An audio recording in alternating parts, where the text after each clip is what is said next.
कि वह कक्षा में आते ही हमेशा लव यू ऑल बोला करती थी, मगर वो जानती थी कि वह सच नहीं बोल रही है। वह कक्षा के सभी बच्चों से एक जैसा प्यार नहीं करती थी। कक्षा में एक ऐसा बच्चा था जो उनको फटी आंख भी नहीं भाता था। उसका नाम था राजू। राजू मैली कुचली स्थिति में स्कूल आया जाया करता था। उसके बाल खराब होते, जूतों के बंद खुले, शर्ट के कॉलर पर मैल के निशान। पढ़ाई के दौरान भी उसका ध्यान कहीं और ही होता था। मैडम के डांटने पर वह चौंक कर उन्हें देखता, मगर उसकी खाली खाली नजरों से साफ पता लगता रहता कि राजू शारीरिक रूप से कक्षा में उपस्थित होने के बावजूद भी मानसिक रूप से गायब है। धीरे धीरे मैडम को राजू से नफरत सी होने लगी। क्लास में घुसते ही राजू मैडम की आलोचना का निशाना बनने लगता। सब बुराई के उदाहरण राजू के नाम पर किए जाते। बच्चे उस पर खिलखिलाकर हंसते और मैडम उसको अपमानित करके संतोष प्राप्त करती। राजू ने हालांकि किसी बात का कभी कोई जवाब नहीं दिया था। मैडम को वह एक बेजान पत्थर की तरह लगता जिसके अंदर आत्मा नाम की कोई चीज नहीं थी। प्रत्येक डांट, व्यंग और सजा के बावजूद वह बस अपनी भावनाओं से खाली नजरों से उन्हें देखा करता और सिर झुका लेता। मैडम को अब इससे गंभीर नफरत हो चुकी थी। पहला सेमेस्टर समाप्त हुआ और प्रोग्रेस रिपोर्ट बनाने का चरण आया तो मैडम ने राजू की प्रगति रिपोर्ट में ये सब बुरी बातें लिख डाली। प्रगति रिपोर्ट माता पिता को दिखाने से पहले हेडमास्टर के पास जाया करती थी।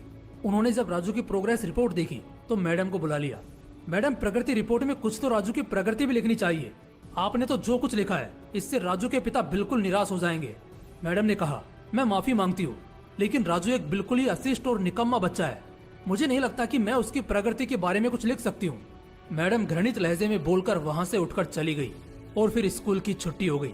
अगले दिन हेडमास्टर ने एक विचार किया और उन्होंने चपरासी के हाथ मैडम की डेस्क पर राजू की पिछले वर्षों की प्रगति रिपोर्ट रखवा दी। अगले दिन मैडम ने कक्षा में प्रवेश किया तो रिपोर्ट पर नजर पड़ी। पलटकर देखा तो पता लगा कि यह राजू की प्रगति रिपोर्ट है। मैडम ने सोचा कि पिछली कक्षाओं में भी राजू ने निश्चय ही यही गुल खिलाए होंगे और फिर उन्होंने कक्षा 3 की रिपोर्ट खोली। रिपोर्ट पढ़कर उनके आश्चर्य की कोई सीमा नहीं रही जब उन्होंने देखा कि रिपोर्ट उसकी तारीफों से भरी पड़ी है।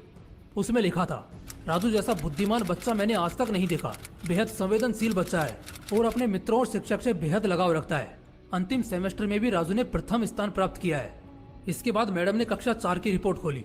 इसमें लिखा था, राजू अपनी माँ की बीमारी से बहुत तनाव में है। उसका ध्यान पढ़ाई से हट रहा है। राजू की माँ को अंतिम चरण का कैंसर हुआ है। घर पर उसका कोई और ध्यान रखने वाला नहीं है, जिसका गहरा प्रभाव उसकी पढ़ाई पर पड़ा है। नीचे हेडमास्टर ने लिखा कि राजू की माँ मर चुकी है और इसके साथ ही राजू के जीवन की चमक और रौनक भी। उसे बचाना होगा इससे पहले कि बहुत देर हो जाए। ये पढ़कर मैडम के दिमाग पर भयानक बोझ हावी हो गया। कांपते हाथों से उन्होंने प्रगति रिपोर्ट बंद की। मैडम की आंखों से आंसू एक के बाद एक गिरने लगे। मैडम ने साड़ी से अपने आंसू पोंछे। अगले दिन जब मैडम कक्षा में दाखिल हुई तो उन्होंने अपनी आदत के अनुसार अपना पारंपरिक वाक्यांश आई लव यू ऑल दोहराया, मगर वह जानती थी कि वह आज भी झूठ बोल रही है, क्योंकि इसी क्लास में बैठे एक उलझे बालों वाले बच्चे राजू के लिए जो प्यार वह आज अपने दिल में महसूस कर रही थी, वह कक्षा में बैठे और किसी भी बच्चे से अधिक था। पढ़ाई के दौरान उन्होंने रोजाना दिनचर्या की तरह एक सवाल राजू पर दागा और हमेशा की तरह राजू ने सिर झुका लिया। जब कुछ देर तक मैडम से डांट फटकार और बाकी स्टूडेंट्स की हंसी की आवाज उसके कानों में नहीं पड़ी तो उसने अचंभे में सिर उठाकर मैडम की ओर देखा तो उनके माथे पर आज गुस्सा नहीं था, वो मुस्कुरा रही थी। उन्होंने राजू को अपने पास बुलाया और उसे सवाल का जवाब बताकर जबरन दोहराने के लिए कहा। राजू 3-4 बार के आग्रह के बाद अंततः बोल ही पड़ा। इसका जवाब देते ही मैडम ने न सिर्फ खुद कुसंदाज होकर तालियां बजाई बल्कि सभी बच्चों से भी बजवाई। फिर तो यह दिनचर्या बन गई। मैडम हर सवाल का जवाब अपने आप बताती और फिर उसकी खूब सराहना और तारीफ करती। प्रत्येक अच्छा उदाहरण राजू के कारण दिया जाने लगा। धीरे धीरे पुराना राजू सन्नाटे की कब्र फाड़कर बाहर आ गया। अब मैडम को सवाल के साथ जवाब बताने की जरूरत नहीं पड़ती। वह रोज सही उत्तर देकर सभी को प्रभावित करता और नए नए सवाल पूछकर सबको हैरान भी करता। उसके बाल अब कुछ हद तक सुधरे हुए होते, कपड़े भी काफी हद तक साफ होते, जिन्हें शायद वह खुद धोने लगा था। देखते ही देखते साल समाप्त हो गया और राजू ने दूसरा स्थान हासिल कर कक्षा 5वीं पास कर ली। यानी अब वह दूसरी जगह स्कूल में दाखिल होने के लिए तैयार था। कक्षा 5वीं के विदाई समारोह में सभी बच्चे मैडम के लिए सुंदर उपहार लेकर आए और मैडम की टेबल पर ढेर लग गया। इन खूबसूरती से पैक हुए उपहारों में एक पुराने अखबार में 72 सलीके से पैक हुआ एक उपहार भी पड़ा था। बच्चे उसे देखकर हंस रहे थे। किसी को जानने में देर नहीं लगी कि ये उपहार राजू लाया होगा। मैडम ने उपहार के इस छोटे से पहाड़ में से लपक कर राजू वाले उपहार को निकाला।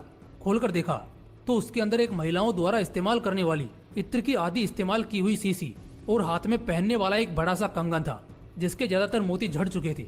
मैडम ने चुपचाप इस इत्र को खुद पर छिड़का और हाथ में कंगन पहन लिया। यह दृश्य देखकर सब बच्चे हैरान रह गए, खुद राजू भी।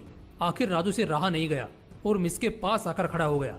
कुछ देर बाद उसने अटक अटक कर मैडम को बोला, आज आप में से मेरी माँ जैसी खुशबू आ रही है। इतना सुनकर मैडम की आंखों में आंसू आ गए और मैडम ने राजू को अपने गले से लगा लिया। राजू अब दूसरी स्कूल में जाने वाला था। राजू ने दूसरी जगह स्कूल में दाखिला ले लिया था। समय बीतने लगा। दिन सप्ताह, सप्ताह महीने और महीने साल में बदलते भला कहाँ देर लगती है।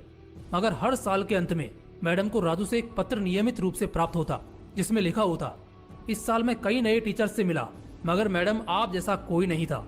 फिर राजू की पढ़ाई समाप्त हो गई और पत्रों का सिलसिला भी समाप्त। कई साल आगे गुजरे और मैडम रिटायर हो गई। एक दिन मैडम के घर अपनी मेल में राजू का एक पत्र मिला, जिसमें लिखा था, इस महीने के अंत में मेरी शादी है और आपके बिना शादी की बात मैं नहीं सोच सकता। एक और बात, मैं जीवन में बहुत सारे लोगों से मिल चुका हूँ, मगर आप जैसा कोई नहीं है। आपका डॉक्टर राजू। पत्र के साथ ही प्लेन का आने जाने का टिकट भी उसमें अटैच था। मैडम खुद को हरगिज नहीं रोक सकी। उन्होंने अपने पति से अनुमति ली और वह राजू के शहर के लिए रवाना हो गई।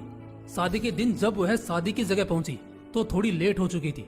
उन्हें लगा समारोह समाप्त हो चुका होगा, मगर यह देखकर उनके आश्चर्य की सीमा नहीं रही कि शहर के बड़े डॉक्टर, बिजनेसमैन और यहाँ तक कि वहाँ पर शादी कराने वाले पंडित जी भी थक गए थे कि आखिर कौन आना बाकी है।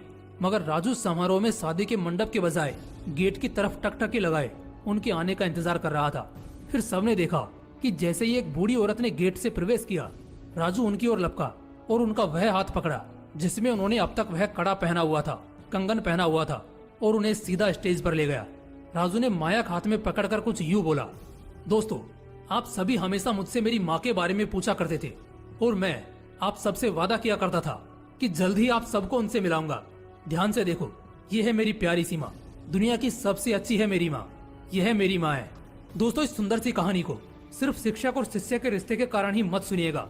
अपने आसपास देखें, राजू जैसे कई फूल मुरझा रहे हैं, जिन्हें आपका जरा सा ध्यान, प्यार और स्नेह नया जीवन दे सकता है। जय हिंद, जय श्री कृष्ण।